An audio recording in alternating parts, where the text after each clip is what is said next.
নোয়াখালীর বেগমগঞ্জ উপজেলার বাণিজ্যিক কেন্দ্র চৌমুহনীতে রেলওয়ের বিপুল পরিমাণ জায়গা দখলমুক্ত করতে বড় ধরনের উচ্ছেদ অভিযান চালিয়েছে কর্তৃপক্ষ।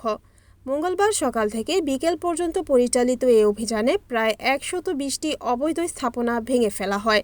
বাংলাদেশ রেলওয়ের চট্টগ্রাম বিভাগের নির্বাহী ম্যাজিস্ট্রেট ও বিভাগীয় ভূসম্পত্তি কর্মকর্তা মোহাম্মদ খোরশেদ আলম চৌধুরীর নেতৃত্বে এই অভিযান পরিচালিত হয়।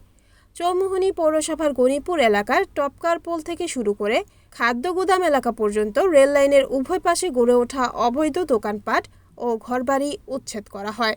অভিযান চলাকালীন কোনো ধরনের অপ্রীতিকর পরিস্থিতি এড়াতে রেলওয়ে পুলিশের বিপুল সংখ্যক সদস্য মোতায়েন ছিল। রেলওয়ে কর্তৃপক্ষ জানায়, দীর্ঘদিন ধরে একটি চক্র রেলওয়ের মূল্যবান জায়গা দখল করে অবৈধভাবে বসতি ও ব্যবসা প্রতিষ্ঠান পরিচালনা করে আসছিল। বারবার নোটিশ দেওয়া সত্ত্বেও জায়গা খালি না করায় এই উচ্ছেদ অভিযান চালানো হয়েছে। নির্বাহী ম্যাজিস্ট্রেট মোহাম্মদ খোরশেদ আলম চৌধুরী জানান, সরকারি জায়গা উদ্ধার করতে আমাদের এই নিয়মিত কার্যক্রমের অংশ হিসেবে আজ উচ্ছেদ চালানো হয়েছে। রেলওয়ের জমি দখলমুক্ত রাখতে ভবিষ্যতেও এ ধরনের অভিযান অব্যাহত থাকবে। এদিকে আকস্মিক এই উচ্ছেদে বিপাকে পড়েছেন ক্ষুদ্র ব্যবসায়ীরা।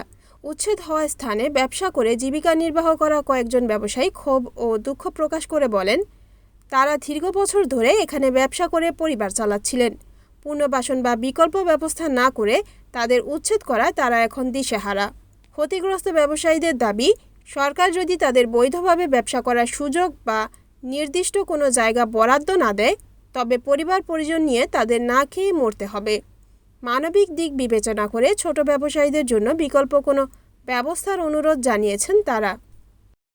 Report Mohammad Suman Bhuiyan, NNTV, Noakhali.